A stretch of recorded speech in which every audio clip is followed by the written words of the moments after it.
Good morning. This is for my niece Abby, and I want to make sure that she understands how to make a good pot of chili. Now, Abby, there's a number of ways that you can make chili, but I'm going to do a very simple process. And I know you like my chili, so we're going to keep it that way. But you can mess with your ingredients later and add things that you like. But as we go through this, you're going to go from start to finish with me through making this pot of chili and see everything that I use, and then you'll be able to do this yourself. Come on over. So number one, you're going to need a pot. Whatever size pot you want to make. This is going to feed 6 to 8 people pretty easy with this size pot. And it's going to work well for the number of ingredients we have today. You're going to need your seasonings. You're going to need chicken is what we're using today in ours. You can use beef. You could substitute it with other things if you want, but I'm using canned chicken. You're going to need some tomatoes. You're going to need some beans and then onion. And I start with the onion, and I'll talk more about the other ingredients as we go along. Now, I do start with some olive oil, and I'm going to start this out with a little olive oil in the bottom of my pan, okay? All right, just a little in the bottom of the pan. Let's turn our burner on to about medium. Okay, now I'm going to put my onion in, but I got to finish chopping it first. You want one large red onion if you can find it, and you're going to dice it carefully with a sharp knife. I don't want you to hurt yourself, Abby.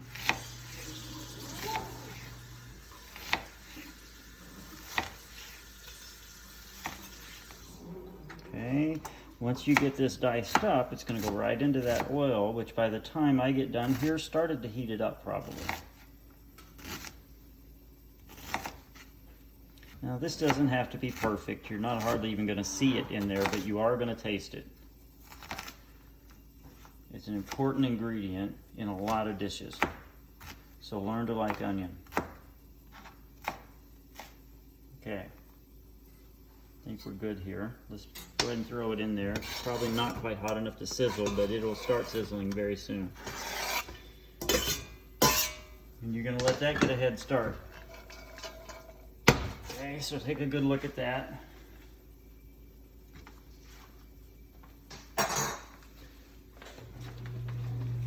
Now you'll need a decent can opener because a lot of our ingredients are in cans. So while that's heating up, I'm going to go ahead and open up a lot of these cans, get them all ready to go so I can add these ingredients quickly. One of the neat things about chili, it doesn't take long to make. We're going to be done with this in just a few minutes, and then you'll just let it simmer on the stove as long as you need until you're ready to eat, okay? So,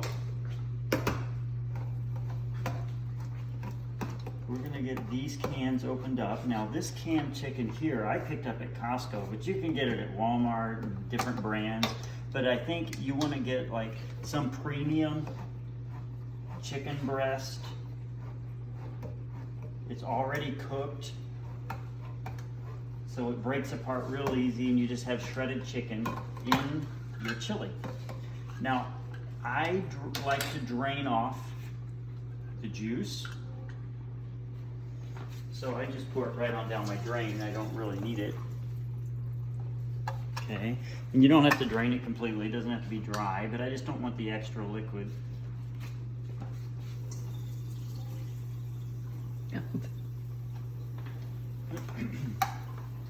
Okay, so now this is starting to heat up. I'm starting to hear it, but it's not quite there yet. You'll hear it in just a minute. I'm going to open up a few more cans. After that starts sizzling well, I'm going to add my chicken. And then right after that, I'm going to go ahead and put my seasoning in, and I'll talk about that more in just a minute also.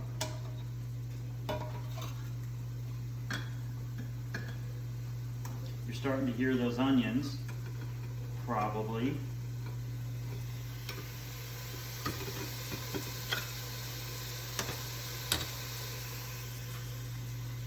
So I'm going to go ahead and throw my chicken in. Set my cans aside. I can rinse them and throw them in recycle in a little bit. my hands clean, have a rag close by. Now for seasoning, I like to use some black pepper. I put black pepper in a lot of things. So, but that's not the main seasoning in this case. So I'm just gonna add a little bit here. A few dashes of black pepper. The most important ingredient in chili is the chili powder itself. This is an inexpensive chili powder that I get at Walmart. You can find it in most of your grocery stores. McCormick's very popular and very common. And I like to use it. It's a mild chili powder. It's not real hot. You need to watch because some chili powders will say right on them that they're hot. And if you don't like spicy food, then you might want to avoid those. There are other options. Other store brands have theirs as well. Here's an organic one from Sprouts. You can use that too. This one should be fairly mild. So I'm going to stick with this one for today. And I just take the whole cap off. I'm not worried about sprinkling.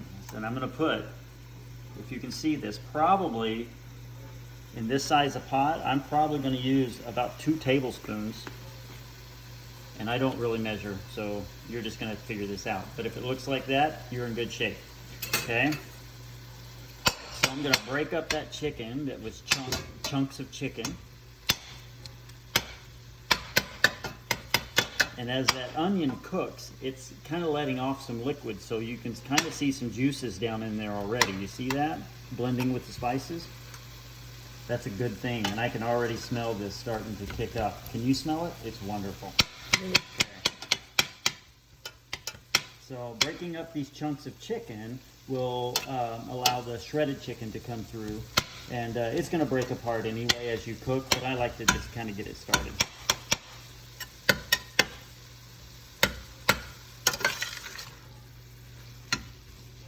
Okay, it's going to just continue to simmer and do its thing.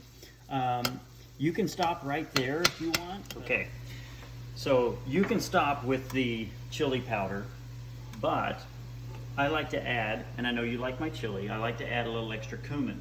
Typically, chili powder will have cumin in it. It's a blend of spices, but I put a little extra cumin. I like the flavor of the cumin that it adds, so I put just a little extra in, just a few dashes. And you'll smell it. It has a distinct smell in and of itself, but the flavor I think is very nice. So it's not overpowering by any means, but I smell it already too. As it heats up, the spices kind of give off their aroma better. So you're gonna enjoy the cooking process too. So take a look at that. That's a really good looking start to your chili. You've got your meat and you've got your onions. All right. So you'll need a nice size spoon to stir. It's just helpful.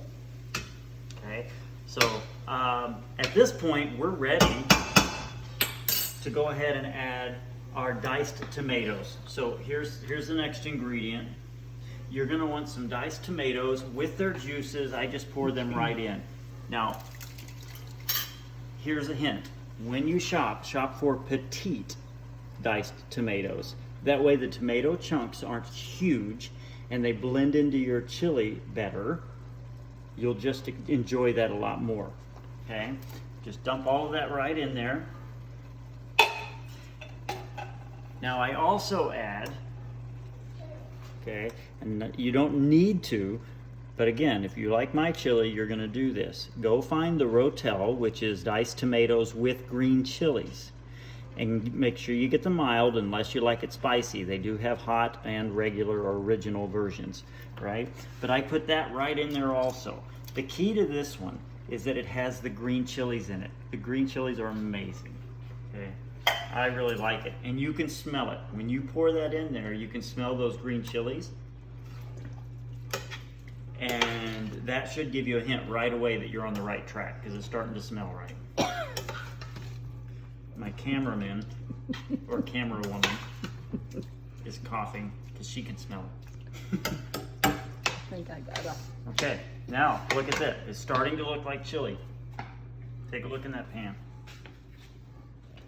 Okay, but the last and most important ingredient that you're going to add are the beans.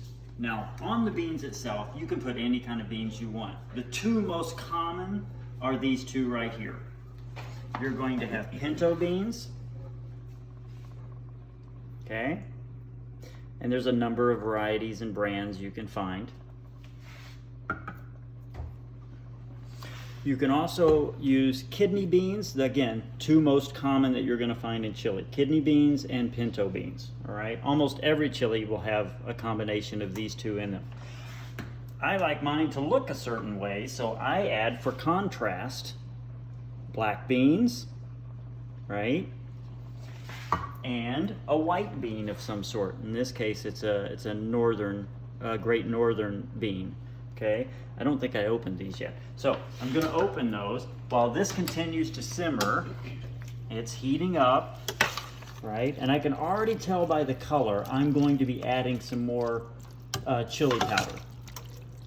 Okay, I like to taste test it at the end. So once I've added the beans and I've got it all mixed and simmering again, I will take a little sample like this and I will taste it. Right? But I can already tell just by the color that this needs a little more seasoning. We'll get there at the end. So let me open these beans up. These beans will, as you open up your can, you're going to notice that they have a lot of liquid in them. This can is a little weird. So would you, I prefer, again, I don't want the liquid from inside these cans. And Abby, I know that you're a fitness person, so you're going to enjoy the workout of opening all these cans. Right? So again, drain them all. You don't have to drain them completely. Just get most of that liquid out before you dump them right in. All right, in go the black beans. Take a look at these. Get a good close look. See that contrast? Doesn't it look pretty? Now look, man, see the dark red? Isn't it beautiful? All right. Okay, it's starting to smell like chili, starting to look like chili. Stir those in real well. After adding the beans, it's going to need to heat back up and simmer some more.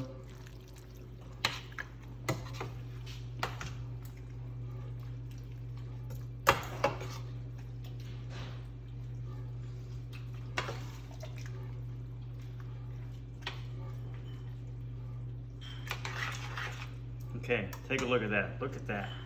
See that? You got all these colors of beans. I see some tomatoes popping through. I see that chicken, and I see this broth. You see that? That's what I'm going to take, and I'm going to taste that.